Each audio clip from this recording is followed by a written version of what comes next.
Kajing penjelaan ika samoi terekam ki District Council kanong kta ia ka VPP ong unong aiktin u Dr. Batskem Merbo.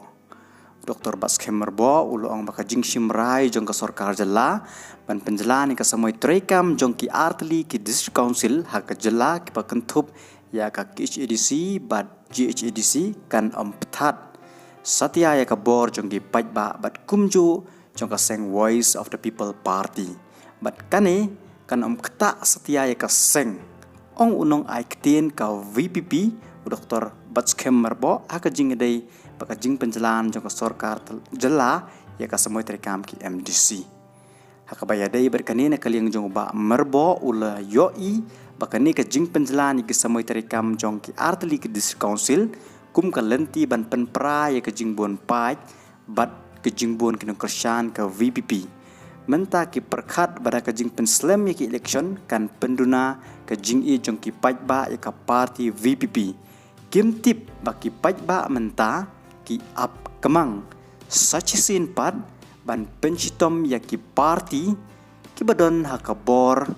ki basansyar ya kani kejela ong syuk uba Merbo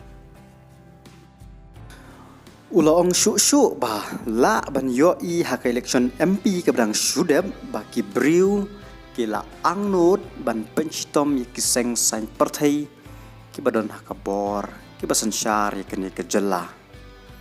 la ban kedeu baki pajba ki la penjob don burom ya ka VPP haka ni ke election ke bedang syudep tak baka VPP kala job don burom nang ni nasional parliamentary seat Bak Merbo ulong baka sorkar kala ai daw baka dangdon ka kamban pia ya ki konstituensi. Hato ki MDC kim tip ya ka jingdon ki briu ha ki konstituensi baper.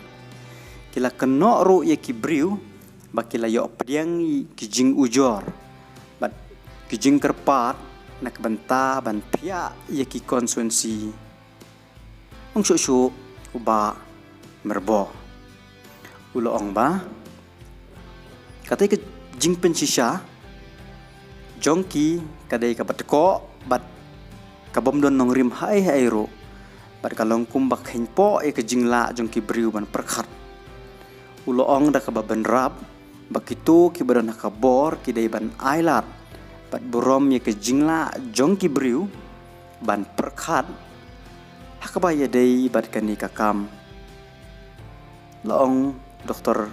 Batskem Merbo Kajing penjelan ya kajing kalong kumbak kenyot ya ka hok ki pajba banjid ya kinong mikmat haka por baki day haka bakani kalong persya ya ka riti sensyar pajba la ban ong baka jing penjelan ya ka samoy terekam jong ki artli ki District Council kala terekam ndu ko santerik mentau benai bat kan kud hadu ka santerik ulber ar hajar ar pausan kabamut ka election kala banlong haul ber house number 1